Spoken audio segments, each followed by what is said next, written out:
Olá pessoal, estamos aqui novamente, agora com a disciplina de Química Ambiental 2, uma disciplina mais teórica e que apresentará uma relativa facilidade após termos compreendido a linguagem química. A química ambiental trata e é definida como o estudo das fontes, reações, transportes e efeito das espécies químicas em água, solo, ar, ambientes de vida e os efeitos das tecnologias dos mesmos. Como essas transformações ameaçam o meio ambiente, há uma grande preocupação em entender os processos que a envolvem.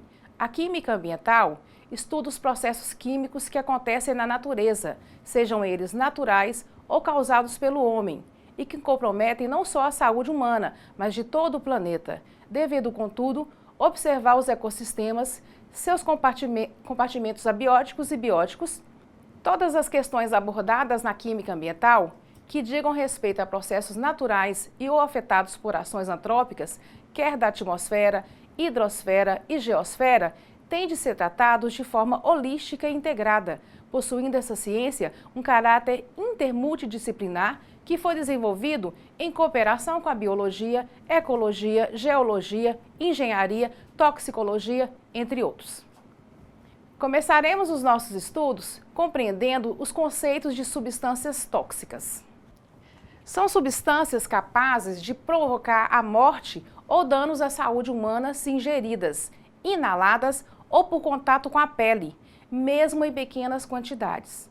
As vias pelas quais os produtos químicos podem entrar em contato com o nosso organismo são três: inalação, absorção cutânea e ingestão. A inalação é a via mais rápida de entrada de substâncias para o interior do nosso corpo e a mais comum. Já com relação à absorção cutânea, podemos dizer que existem duas formas das substâncias tóxicas agirem. A primeira é como tóxico localizado, onde o produto em contato com a pele age na superfície, provocando uma irritação primária e localizada. E a segunda forma é como tóxico generalizado, quando a substância tóxica reage com as proteínas da pele ou mesmo penetra através dela, atinge o sangue e é distribuída para o nosso organismo, podendo atingir vários órgãos. Apesar da pele e a gordura atuarem como uma barreira protetora do corpo, algumas substâncias como o ácido cianídrico, mercúrio e alguns defensivos agrícolas têm a capacidade de penetrar através da pele. Quanto à ingestão, esta é considerada uma via de ingresso secundário, uma vez que tal fato somente ocorrerá com menor frequência. Uma vez liberadas no meio ambiente, são capazes de interferir em fatores bióticos e abióticos, promovendo a alteração das características da vegetação, das populações de animais, de corpos de água, refletindo em todos os ecossistemas. Temos aqui algumas ilustrações de símbolos de segurança utilizados para informar do risco daquela substância. As substâncias tóxicas podem ser classificadas em naturais, quando provenientes de minerais, vegetais, animais e micro-organismos, e sintéticas, quando são produzidas industrialmente. A farmacologia, do grego pharmakon, medicamento, e logos, estudo, é uma ciência milenar que estuda as drogas, medicamentos e venenos. Uma de suas principais subdivisões é a toxicologia, que por sua vez também possui suas divisões: toxicologia ambiental, toxicologia forense, toxicologia alimentar, toxicologia social, toxicologia clínica, toxicologia de alimentos, toxicologia opcional. Nos interessa aqui a toxicologia ambiental. A toxicologia ambiental estuda a influência de substâncias no meio ambiente, um campo que está crescendo muito ultimamente e oferece muitas vagas em concursos pelo país, além de empregos em empresas privadas. Alguns eventos tóxicos são de origem natural, por decomposição, ação de bactérias e outros, mas os mais nocivos são provocados pelo homem na maioria das vezes. Na toxicologia ambiental, as fontes de poluição ambiental são naturais, provenientes de fenômenos da natureza, atividade vulcânica, incêndios florestais não causados pelo homem, maré vermelha. Antropogênicas, decorrentes das atividades humanas. Doméstica e urbana, esgoto doméstico, lixo doméstico, veículos automotores. Industrial, esgoto industrial, lixo industrial, queima de combustíveis. Agropecuária, queimadas, fertilizantes e praguicidas. A toxicologia ambiental pode ser conceituada como a área em que se estudam os efeitos nocivos causados em organismos vivos pelas substâncias químicas presentes no meio ambiente. Contaminantes ou poluentes são substâncias químicas que excedem as concentrações naturais e causam efeitos adversos nos seres vivos ou no ecossistema. E poluição atmosférica é qualquer alteração qualitativa ou quantitativa da constituição normal da atmosfera suficiente para produzir um efeito mensurável sobre o homem, outros animais, vegetais e minerais. A ideia de poluição ambiental abrange uma série de aspectos que vão desde a contaminação do ar, água e solo até a desfiguração da paisagem, erosão de monumentos e edificações e também a contaminação dos alimentos.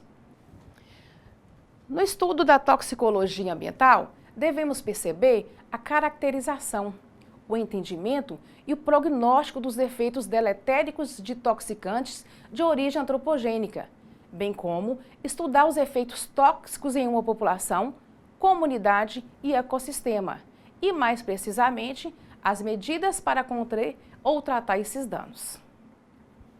Com o crescimento da população, a industrialização, o desenvolvimento tecnológico e o uso de praguicidas e fertilizantes na agropecuária, para a produção de mais alimentos, a quantidade de substâncias liberadas tornou-se tão grande que atualmente há necessidade de medidas adequadas de controle, de modo a evitar situações que acabem por desequilibrar o ecossistema.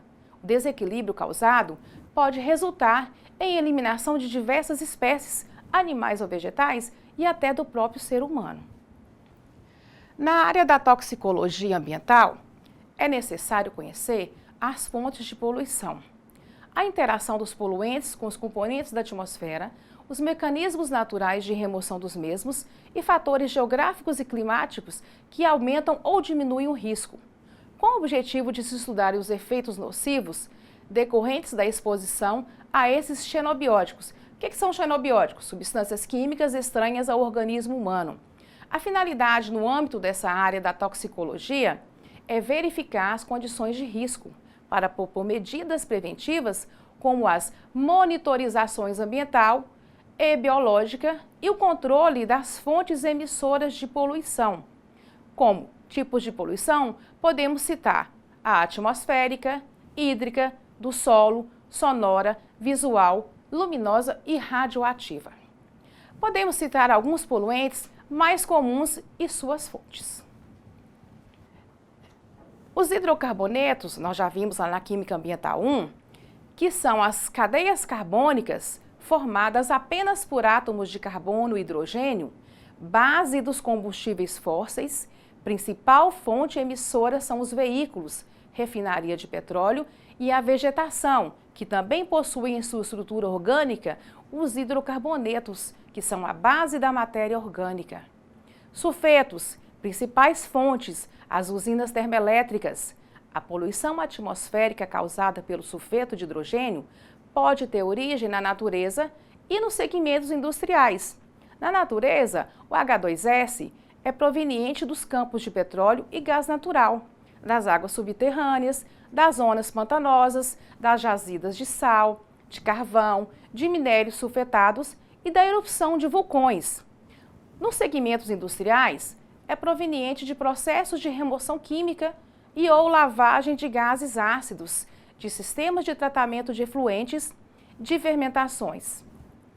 Outras atividades, como aquelas relacionadas com a agricultura, principalmente pela utilização de fertilizantes e com os corpos d'água eutrofizados, também contribuem para a emissão de compostos reduzidos de enxofre para a atmosfera. Mercaptanos, que são os tióis, grupos com o SH, que receberam esse nome do latim por capturarem o mercúrio. São emitidos principalmente pelas refinarias de petróleo e indústrias de celulose. Hidrocarbonetos clorados ou organoclorados, prestem bastante atenção nesse nome, são compostos orgânicos que possuem halogênios em sua composição. Quem são os halogênios? Flúor, cloro, bromo e iodo. São emitidos principalmente pelos pesticidas, lavanderias e propelentes de aerosóis. Dióxido de enxofre é um gás tóxico incolor.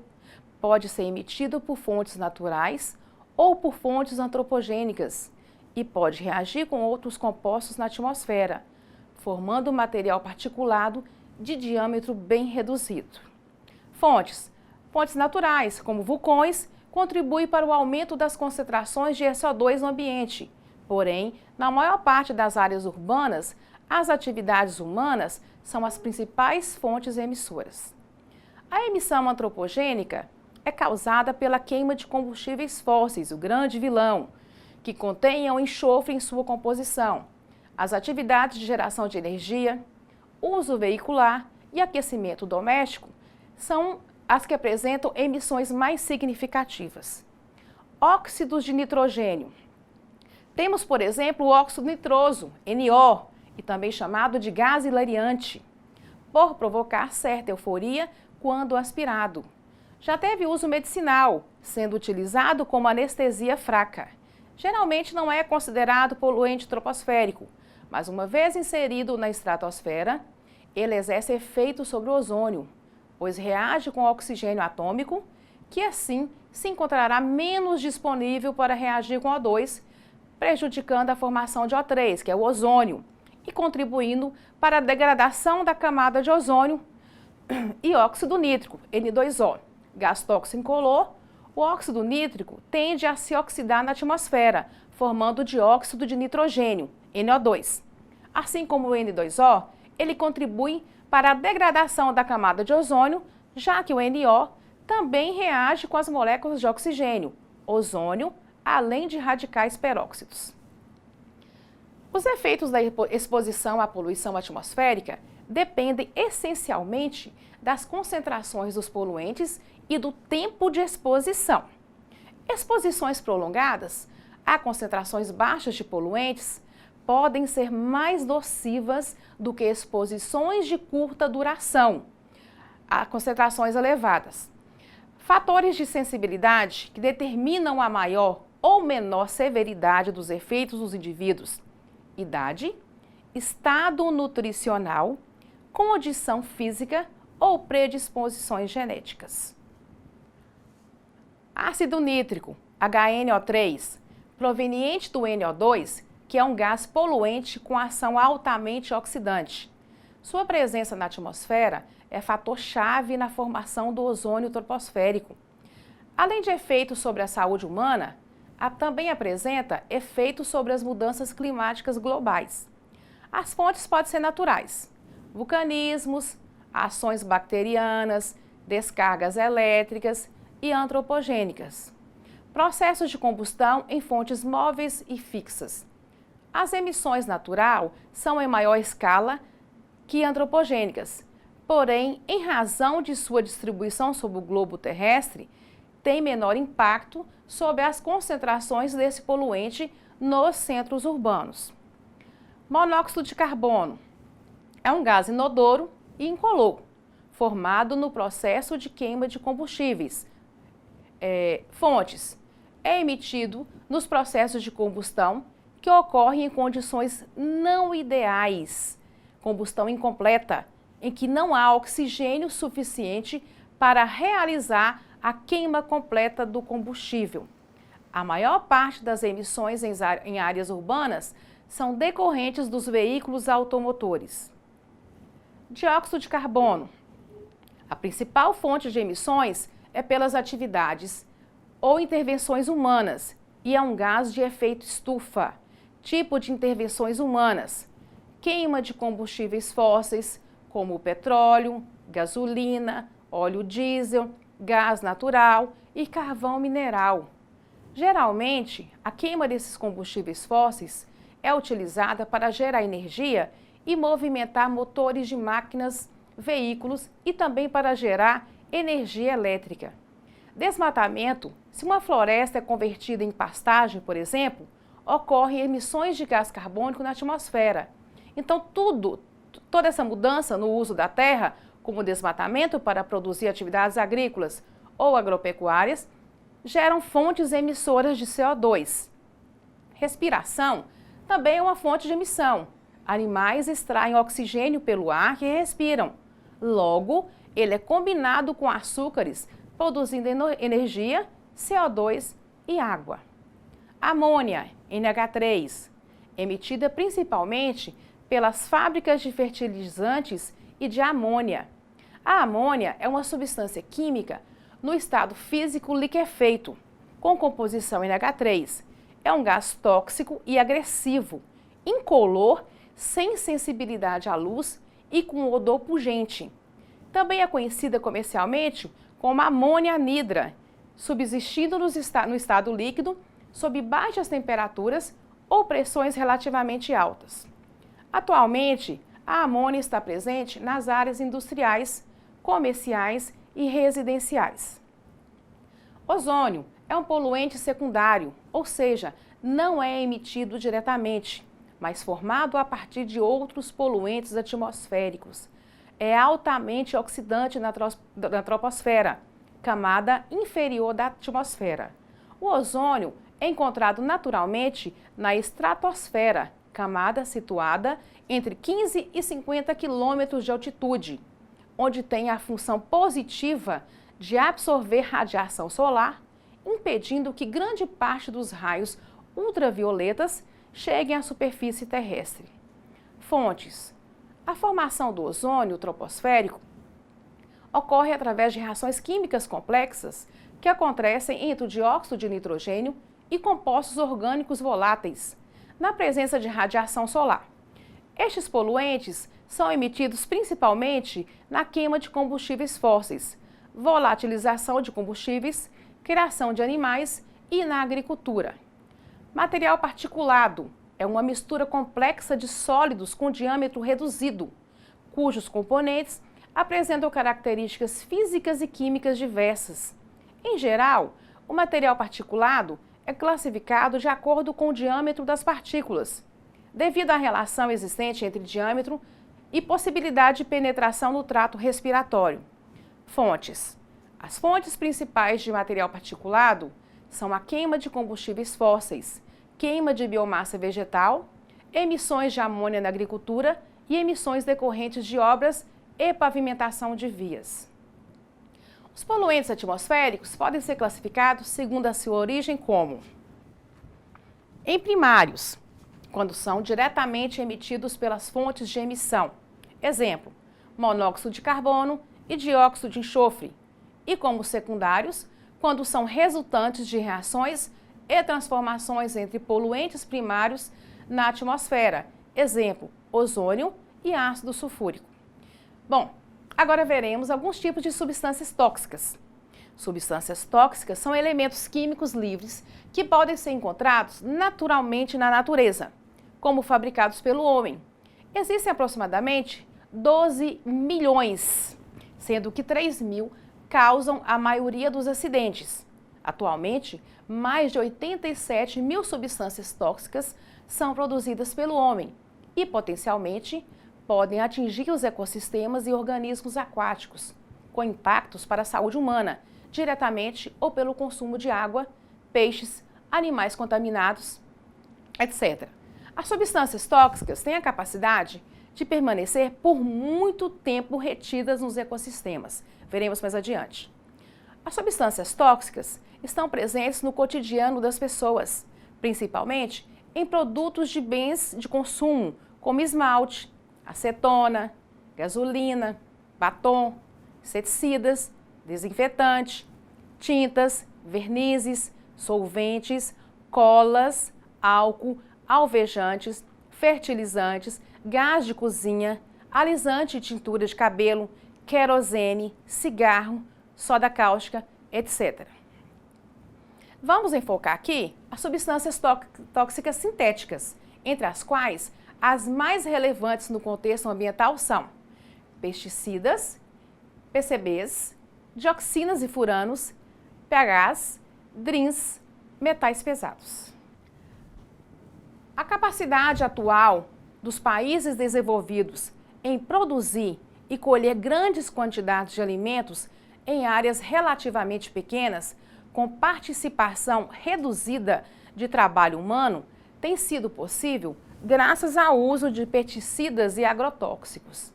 Os pesticidas são substâncias que podem matar diretamente um organismo indesejável ou controlá-lo de alguma maneira. Todos os pesticidas químicos apresentam em comum propriedade de bloquear processos metabólicos vitais dos organismos para os quais são tóxicos. As primeiras substâncias a serem usadas como pesticidas na agricultura já eram conhecidos há muito tempo, como cianetos, arseniciais, enxofre e compostos de cobre. No Brasil, estes produtos também eram usados e após 1929, quando se iniciou o predomínio de algodão na região centro-sul, além do milho e da cana, os produtos mais usados eram os sais de cobre e arsênio, enxofre e cal. Após a Segunda Guerra Mundial, substâncias como o DDT e o BHC passaram a ser importantes nas lavouras. No Brasil, as razões da introdução dos inseticidas sintéticos foram o cultivo do café e algodão nos anos 40 e 50. Nas décadas seguintes, a competição industrial e o aumento da resistência foram responsáveis pelo progresso na síntese e produção de novos compostos. A maior parte dos pesticidas clorados foram proibidos para uso nos Estados Unidos, porém, alguns desses pesticidas e inseticidas ainda estão em uso ao redor do mundo. Nossa maior via de exposição a pesticidas está na ingestão de alimentos que contenham resíduos com pesticidas, além da água e produtos químicos do solo. Essas substâncias químicas também são passadas às crianças através da amamentação e transferidas transplacenta. Não temos como evitá-los, estão por toda parte. Os que já foram proibidos ainda estão com suas moléculas por aí, contaminando água e ar. Nada pode ser feito. As três categorias mais utilizadas são fungicidas, herbicidas e inseticidas, sendo a produção desses últimos anos de bilhões de quilogramas no Brasil e, basicamente, a metade é utilizada na agricultura. Vejamos agora alguns pesticidas e o organismo-alvo.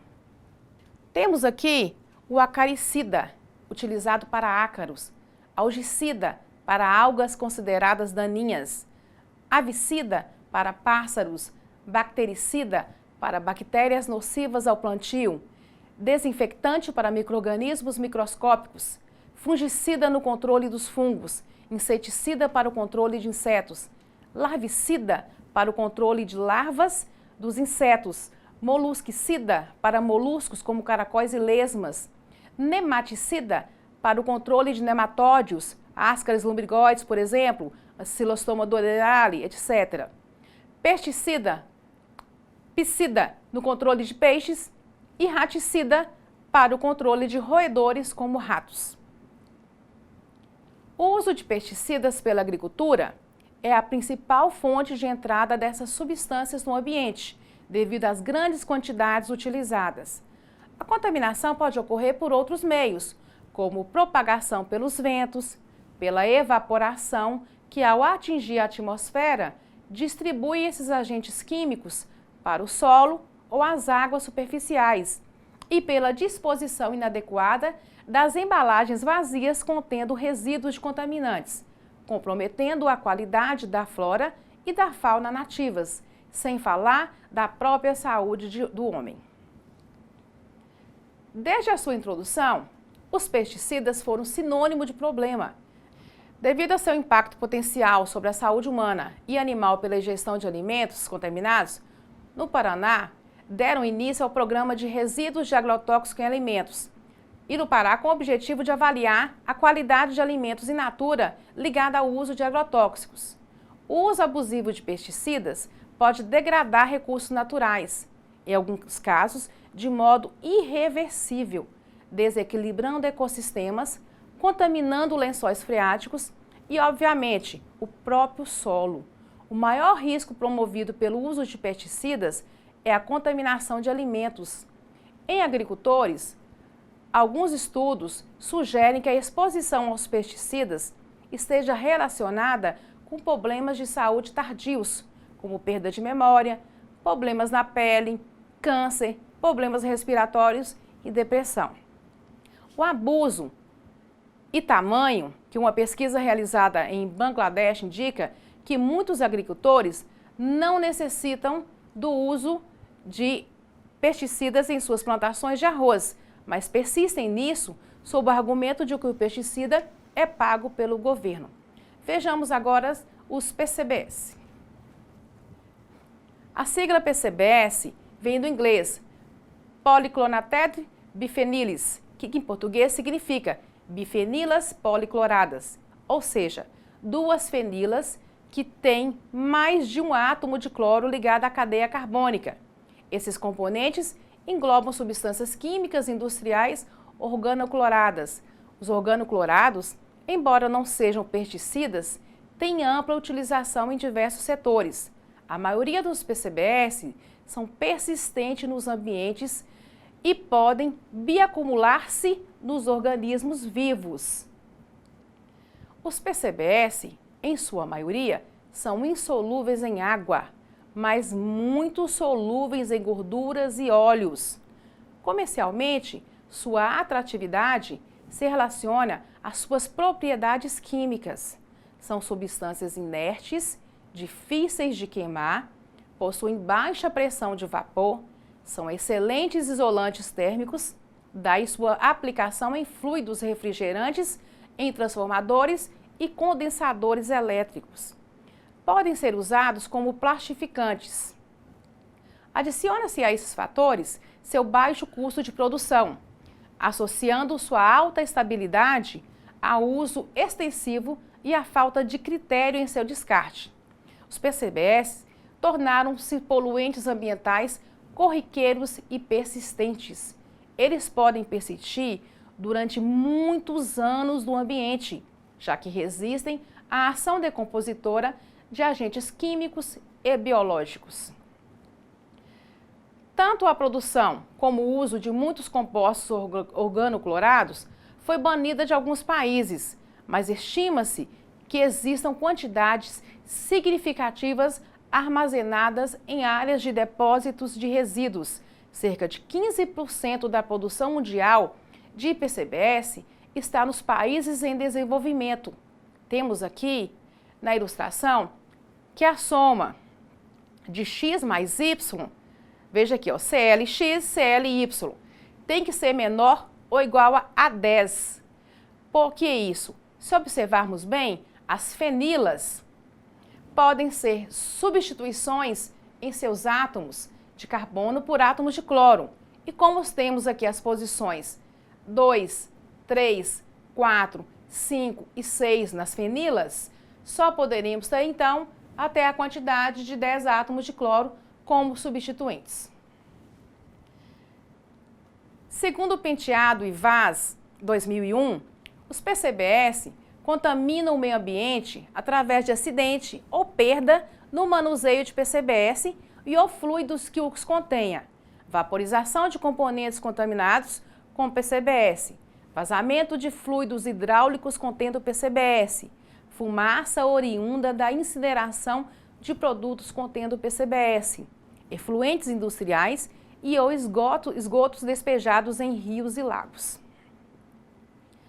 A Portaria Interministerial 19, de 2 de janeiro de 1981, estabelece a proibição da produção de PCBs no território brasileiro, bem como o descarte desses compostos ou produtos contaminados por eles em cursos de água e a exposição de compostos contendo PCBs a intempéries.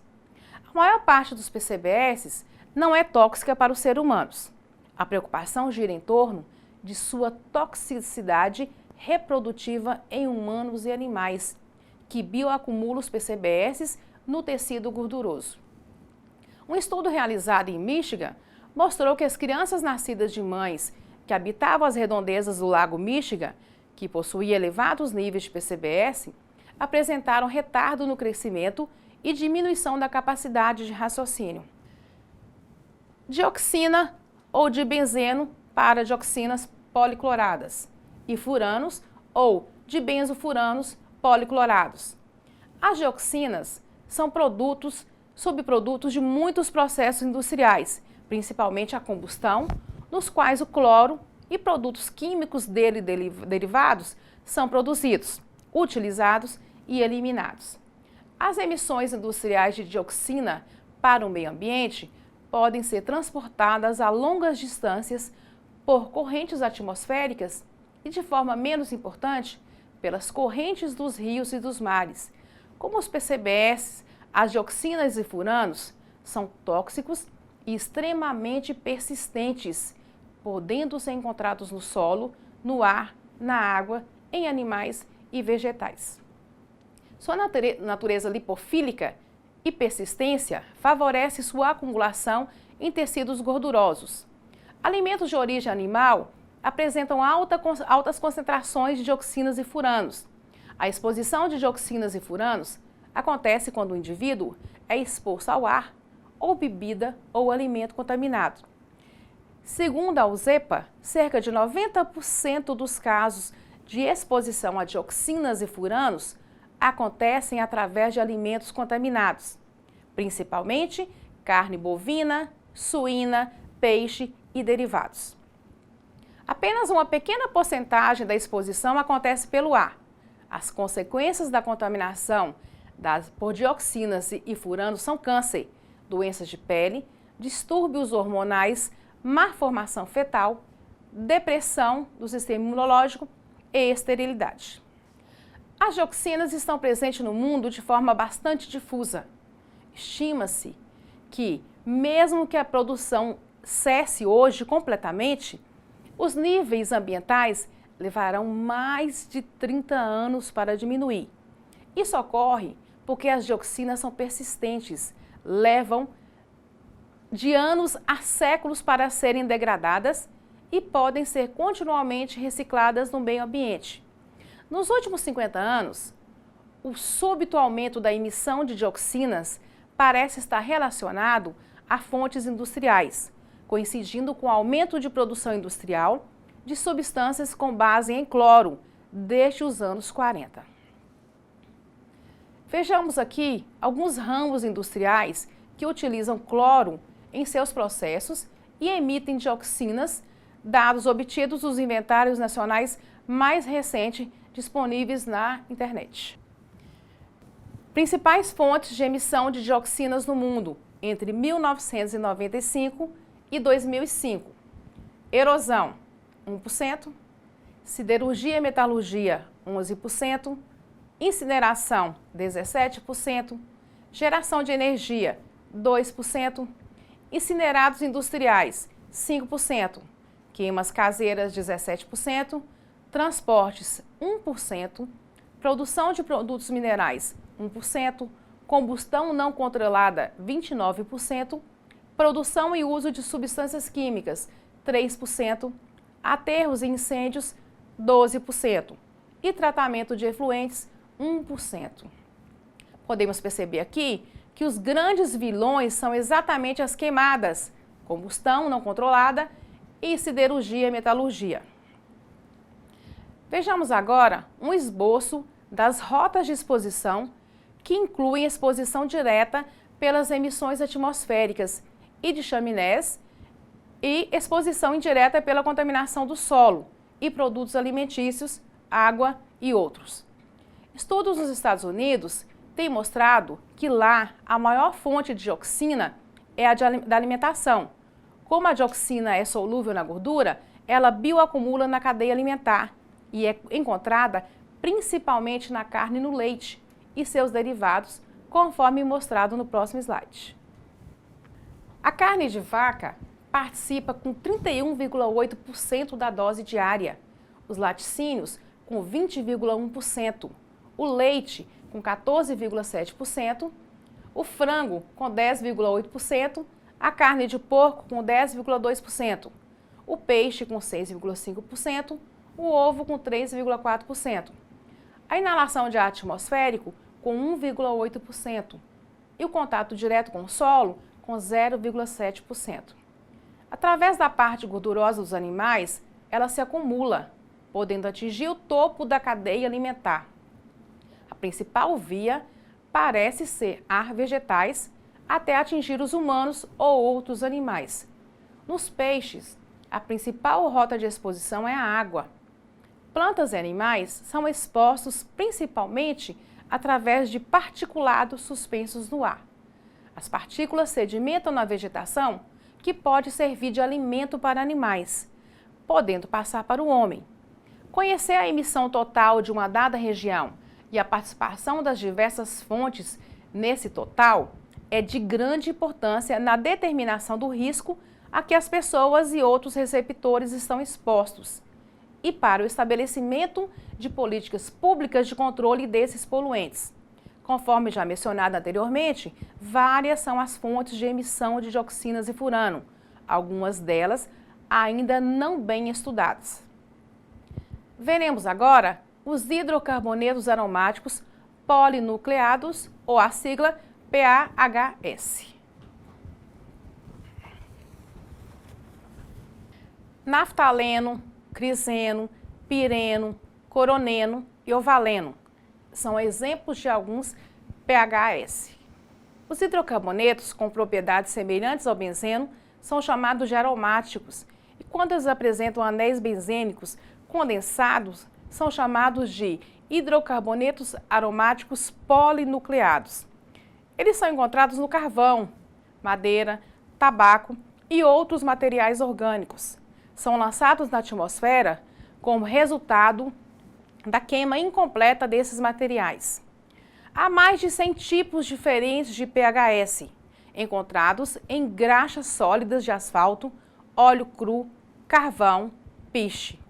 Os PHS são poluentes atmosféricos comuns e muito ligados à degradação da saúde humana.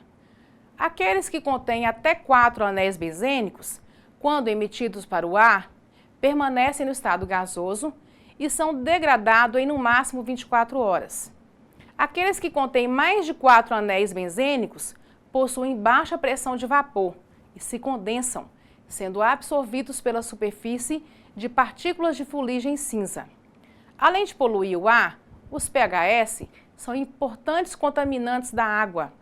O lixiviamento desses compostos a partir do creosoto, um conservante de madeira utilizado na preservação de embarcações de pesca, representam a principal fonte de contaminação de crustáceos. Outra fonte de contaminação da água é o vazamento de óleo de navios, tanque, refinarias e locais de perfuração de petróleo. No ar, os PHS são introduzidos pelas mais diversas fontes, como motores de veículos, principalmente os motores a diesel, fumaça de cigarro, fumaça vindo da queima de madeira ou do carvão, para citar apenas algumas. Finalizando os pesticidas, falaremos agora sobre os DRINs. Os DRINs, Aldrin, Endrin, Isodrin, Dieldrin, são uma família de pesticidas ou biocidas utilizados no manejo agrícola e pecuário contra diversas pragas, ácaros, formigas e parasitas. Fabricados por alguns países, inclusive o Brasil, são extremamente tóxicos para os animais mamíferos, podendo ser absorvidos pela pele, inalação, óleos, ingestão e foram associados ao câncer, a disfunções e comprometimento dos sistemas reprodutor, endócrino e imunológico. Aldrin e Dieldrin são 2 dos pesticidas de uso doméstico mais comumente utilizados. Eles também fazem parte dos hidrocarbonetos clorados, ou seja, organoclorados. O Dieldrin é um inseticida subproduto da conversão metabólica do Aldrin. Entre 1950 e 1974, o dieldrin foi amplamente utilizado para o controle de insetos no algodão e milho, além do controle in loco de mosquitos e também para preservar a madeira da ação de termitas, cupins. O uso destes compostos foi banido em 1987 devido a seus efeitos nocivos em humanos, peixes e animais. É um composto persistente, bioacumulativo e tóxico. A exposição ao dieldrin ocorre a partir da ingestão de peixe contaminado. As crianças podem se contaminar a partir do leite materno. Seus efeitos na saúde humana envolvem a depressão do sistema imunológico, crescimento da mortalidade infantil, aumento das taxas de infertilidade, câncer e dano aos rins. Os biocidas são compostos destinados a matar, eliminando pragas e moléstias provocadas por invertebrados e micro-organismos. Esses insumos agrícolas têm destaque no Brasil devido ao modelo agrícola e estão relacionados ao aumento da produção no país.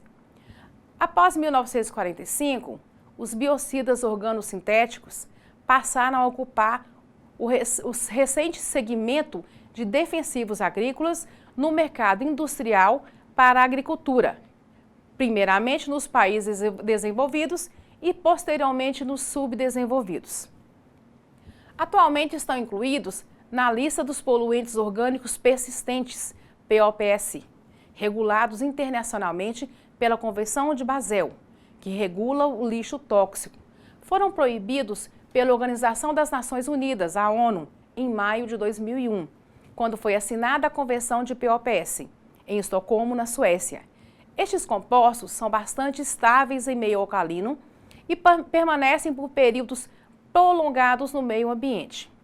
Diversos são os riscos à saúde quando ocorre a intoxicação por esse tipo de substância. Há casos de más formações de fetos, anormalidade de desenvolvimento de animais e seres humanos, diversas formas de câncer e queda da resistência imunológica, podendo também causar tumores hepáticos e de tireoide. No Brasil, em 2001, uma empresa admitiu publicamente a responsabilidade pela contaminação de propriedades vizinhas à área onde funcionava sua fábrica de agrotóxicos em Paulínia, São Paulo, sendo a única a sintetizar e fabricar aldrin, dieldrin e endrin no Brasil. Os agrotóxicos organoclorados endrin, dieldrin e aldrin foram encontrados no lençol freático sobre as propriedades e no rio Atibaia, um dos principais afluentes do rio Piracicaba, que abastece a população das cidades de Americana e Sumaré. Os dados de contaminação por drins, aldrin, dieldrin e endrin apresentam grandes índices de contaminação, de 17 ppb, partes por bilhão, no solo e 0,47 ppb na água. Esses números ultrapassam os limites internacionais, sendo que o índice de contaminação da água é maior do que o permitido na legislação brasileira. Portaria 1469/2000, Ministério da Saúde, valor máximo permitido 0,03 ppb.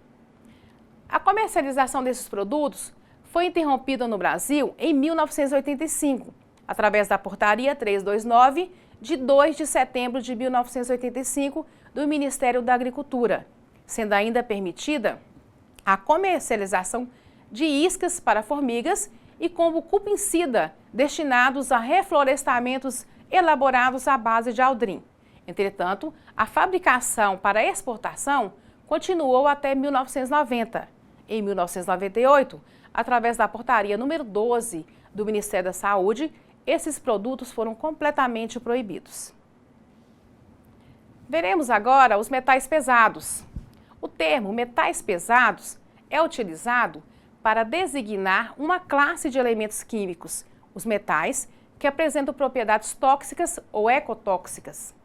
A Resolução CONAMA 357/05 especifica que uma lista desses metais, juntamente com seus efeitos, esse termo foi estigmado pelo uso. Antigas definições consideravam a densidade desses metais para classificá-los como pesados. Entretanto, Entretanto, a IUPAC jamais utilizou esse termo, considerando seu potencial como poluidor ambiental. Os metais podem ser classificados em 3 categorias quanto à toxicidade: não crítico, tóxico ou muito tóxico. Um metal pode ser tóxico ou não, de acordo com a dose, o tempo de exposição, sua forma físico-química e a via de administração ou absorção.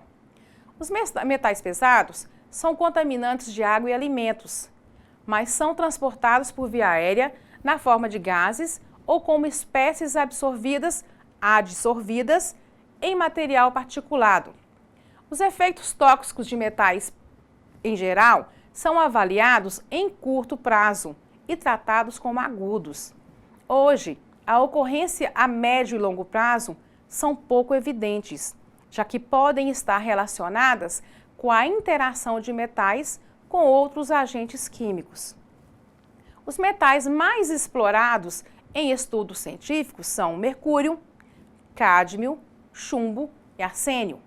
Aqui na tabela, vemos como metais não críticos: sódio, potássio, magnésio, cálcio, oxigênio, carbono, fósforo, ferro, enxofre, cloro, bromo, flúor, lítio, rubídio, estrôncio e silício. Como tóxicos: titânio, hafnio, zircônio, tungstênio, nióbio, tântalo, rênio, gálio, lantânio, ósmio, ródio, irídio, rutênio, bário, alumínio. E muito tóxicos: berilo, cobalto, níquel, zinco, cobre, estanho, arsênio, selênio, telúrio, paládio, prata, cádmio, platina, ouro, mercúrio, tálio, chumbo e bismuto. A fauna aquática, marinha e ducícola acumula esses metais em seus tecidos, em variados níveis de concentração. O homem, ao ingerir constantemente a água contaminada ou alimentando-se desses animais, acaba absorvendo esses metais, que se acumulam em seus órgãos, principalmente os rins e o fígado. Explanaremos agora sobre alguns metais considerados muito tóxicos. O interesse no entendimento do ciclo do mercúrio tem aumentado nas últimas décadas e surgiu após o incidente de Minamata. A atenção é dada devido à elevada toxicidade do metil-HG para os seres humanos e animais, seu acúmulo na biota e sua biomagnificação na cadeia alimentar aquática. O conhecimento da concentração, transporte e dinâmica do metil-HG no ambiente é necessário para predizer o impacto potencial sobre os seres humanos, bem como avaliar a qualidade de vida. Além disso, esse metal tem sido detectado em outras regiões, sem fonte antrópica de contaminação, sendo proveniente do solo, do sedimento, da deposição atmosférica, da poluição industrial, principalmente das indústrias de cloro-álcali e de lâmpadas fluorescentes, da atividade vulcânica e de garimpos. O ciclo biogeoquímico do mercúrio é caracterizado pelas várias rotas que esse composto pode seguir no ambiente. Dentre elas, destaca-se sua liberação do solo e da água para a atmosfera. Seu transporte está seguido da deposição atmosférica das espécies de mercúrio para a água e solo. Quando em contato com o solo ou sedimento, pode ocorrer a absorção do mercúrio na forma insolúvel, seguida de metilação ou desmetilação.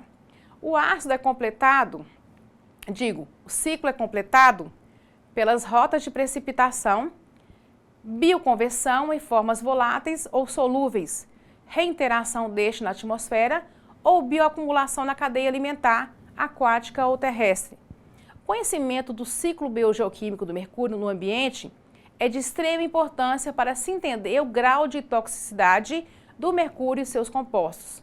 Como já falamos anteriormente, mais do que 85% do estoque total de mercúrio na biota de águas doces está na forma do metil-HG. indicando que a formação deste é o processo-chave que regula o conteúdo de mercúrio neste compartimento. No entanto, nas águas, este valor raramente ultrapassa 10%, e em sedimentos, este valor varia de 0,1% a 1,5% do estoque de Hg total. Aqui temos um esquema do ciclo de Hg na natureza, indicando as principais reações que podem ocorrer no sedimento ou no solo. Água e atmosfera. Nota-se uma grande influência das bactérias e da luz solar no ciclo do Hg, caracterizando as transformações no metilcloro. Os sedimentos de rios, lagos e oceanos poluídos com mercúrio são perigosos porque o mercúrio confinado pode permanecer ativo como substrato para a metilação por cerca de 100 anos, mesmo quando a fonte é eliminada. A distribuição do mercúrio nos sedimentos está relacionada com o conteúdo de carbono orgânico, argila, ferro, fósforo, potencial redox e enxofre, dentre outros. Os agentes orgânicos complexantes solúveis em água, tais como humatos e fulvatos, que são sequestradores de minerais, podem reter as espécies solúveis e insolúveis na água. Os últimos precipitam-se diretamente da solução para o sedimento. O pH ácido favorece a absorção do mercúrio pelo húmus. No entanto, em pH básico, o mercúrio tem maior afinidade pela fração mineral, desfavorecendo a formação do metil-Hg. Os solos possuem uma elevada capacidade de reter e armazenar mercúrio, devido ao forte acoplamento deste com o carbono presente. Os solos argilosos apresentam aparentemente uma elevada capacidade de reter mercúrio, podendo acumulá-lo por muitos anos. Quando o mercúrio entra no ecossistema terrestre, parte deste pode ser volatilizado, retornando à atmosfera, e parte pode ser rapidamente complexado com material orgânico, especialmente ácidos úmico e fúlvico. No entanto, a quantidade de mercúrio acumulada no solo dependerá da história de deposição, da idade e das características deste. A constante de estabilidade condicional para o complexo Hg2+, ácido úmico, está na faixa de 18,4 a 21,1, dependendo das condições ambientais, como pH e salinidade. A presença destes compostos no complexo do solo aumenta a solubilidade, mobilidade e disponibilidade do mercúrio, diminuindo a metilação do mercúrio. Com as chuvas, o mercúrio pode ser carreado dos solos, erosão, para o sistema fluvial, onde uma série de fatores poderá influir sobre a dinâmica do mercúrio neste sistema.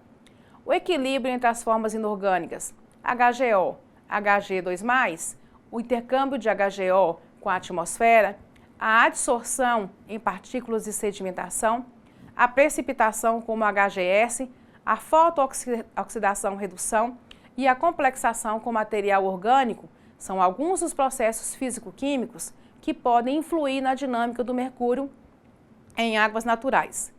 Dessa maneira, entender a distribuição de mercúrio em solos e sedimentos é de extrema importância, pois estes podem funcionar como fonte ou sumidouro de mercúrio. Na atmosfera, o mercúrio pode se apresentar em 3 formas: mercúrio metálico, mercúrio inorgânico e as formas orgânicas metil e dimetilmercúrio principalmente. No entanto, quando o mercúrio metálico entra em contato com a atmosfera, pode ser oxidado pelo ozônio ou outros oxidantes atmosféricos. Para Hg2+, o mercúrio oxidado pode complexar com outros íons presentes, como o cloreto, e formar HgCl2, que depositará na água e no solo, podendo formar metil-Hg ou se volatilizar e retornar para a atmosfera, na forma de mercúrio metálico, metil-Hg ou dimetil-Hg. Medidas recentes de metil-Hg no ar indicam que essas espécies compõem de 0,3 a 1% da quantidade de mercúrio gasoso total. Chumbo É prejudicial ao cérebro e ao sistema nervoso em geral. Afeta o sangue, rins, sistema digestivo e reprodutor. Eleva a pressão arterial, agente cancerígeno, acarretando mutação genética. Contrário ao mercúrio, o chumbo praticamente não sofre metilação no ambiente. E quase todo o chumbo presente no ambiente hoje advém da gasolina. O uso de chumbo na gasolina permanece ainda em muitos países e a principal via de contaminação é o ar. Conhecido e muito utilizado pelos romanos, que possuíam desde talheres até adornos feitos de chumbo, a utilização desse metal é decrescente. Os grupos de maior risco à contaminação por chumbo são as crianças menores de 7 anos e os fetos. Este metal pode ser transmitido de mãe para filho durante a gestação. Os principais sintomas da contaminação por chumbo são distúrbios mentais, entre outros. No Brasil, a indústria de acumuladores Ajax, fabricante de baterias e automóveis, contaminou 113 crianças com chumbo expelido por suas chaminés. Além das crianças, foi constatada a presença de chumbo em animais, leite, ovos e outros produtos agrícolas produzidos nas proximidades da fábrica.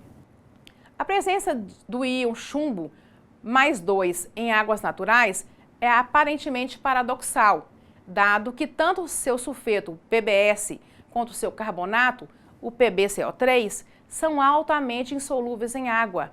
Percebemos isso ao analisar o seu coeficiente de solubilidade, KPS, que é incrivelmente baixo. Uma das principais aplicações do cádmio é como pigmento, principalmente em plásticos coloridos.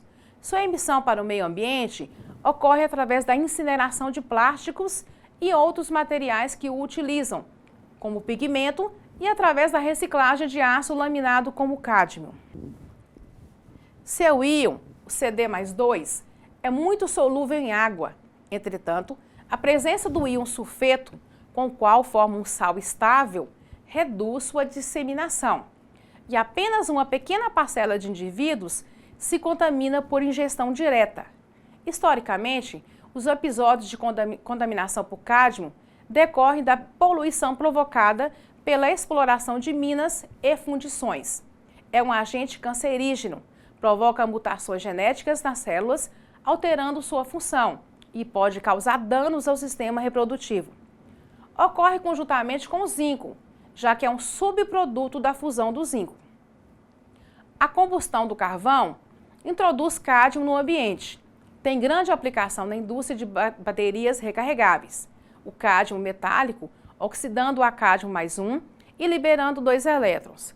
Essas baterias possuem, em média, aproximadamente 5 gramas de cádmio, sendo grande parte volatilizada e emitida para o ambiente quando essas são incineradas em lixões ou aterros. Esse metal é da mesma família do fósforo. Na época do Império Romano e depois da Idade Média, os sais de arsênio eram utilizados para assassinatos e por suicidas, mas recentemente sua aplicação foi como pesticida, antes dos compostos orgânicos. Hoje é utilizado como agente de fusão em processos de soldagem e na produções de cristais de silício e germânio. Os compostos de arsênio com o óxido As2O3 foram venenos comuns também usados por assassinos e suicidas desde os tempos romanos até a Idade Média. Também foram usados como pesticidas antes dos compostos orgânicos. Geralmente comporta-se como fósforo, embora tenha uma grande tendência de formar ligações iônicas. Ocorre habitualmente junto com ouro, cobre e níquel.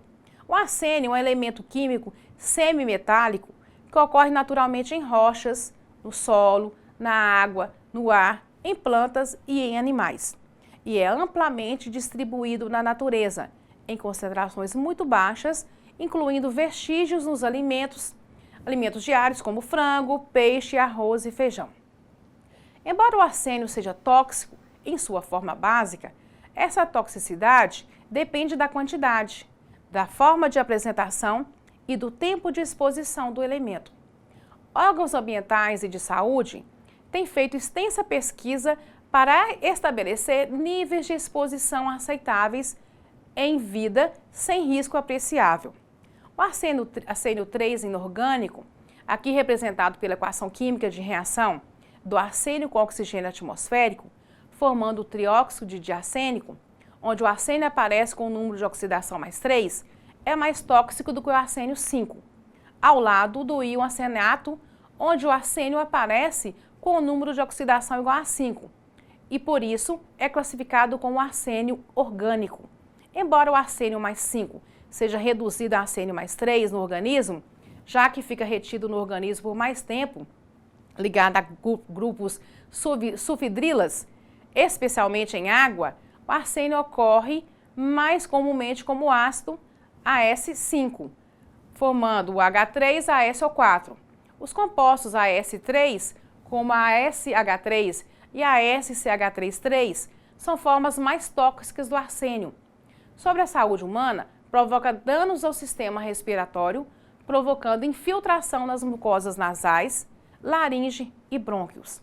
A exposição prolongada chega a provocar a perfuração do septo nasal e rouquidão, além de insuficiência pulmonar, traqueobronquite e tosse crônica. Já o cromo, muitas atividades industriais fazem uso do cromo, entre elas os processos de galvanoplastia, soldagem, produção de ligas ferro-cromo, curtume, produção de dicromatos, pigmentos e vernizes. O elemento químico cromo é empregado principalmente para fazer aços inoxidáveis e outras ligas metálicas. Na forma do mineral cromita, é empregado na indústria de refratários para fazer tijolos de fornos metalúrgicos. Compostos de cromo produzidos pela indústria química são utilizados na indústria de tratamentos superficiais. Por exemplo, a eletrodeposição de cromo, conhecida na indústria de galvanoplastia, e o processo por cromado.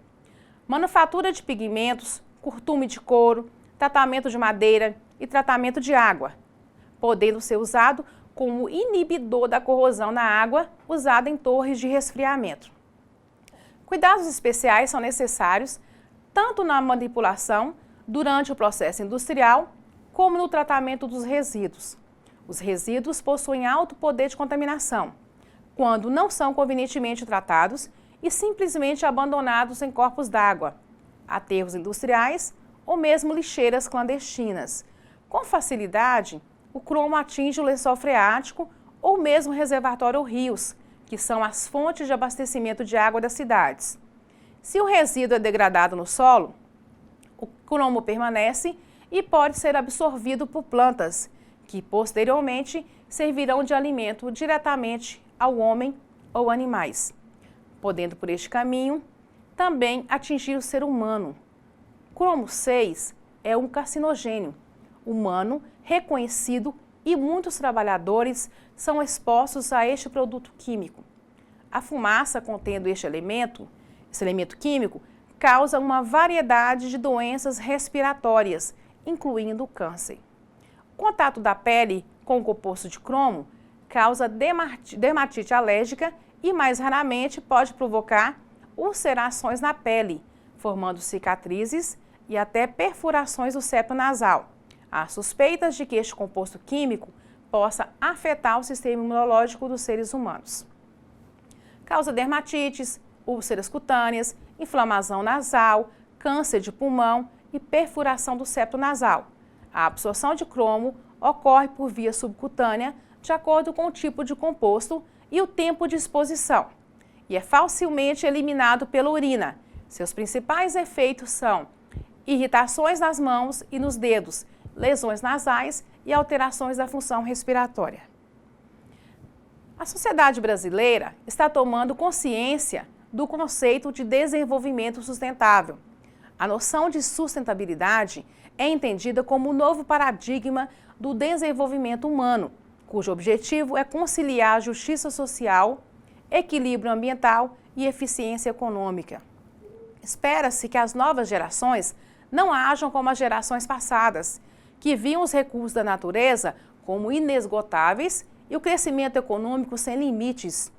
O desenvolvimento sustentável é um novo paradigma que está de forma gradual e negociada, resultando em um plano de ação e de planejamento participativo nos níveis global, nacional e local. Terminamos aqui a nossa primeira aula de Química Ambiental 2. Espero que a aula tenha sido proveitosa e que todos os conteúdos bem entendidos. Até a próxima aula.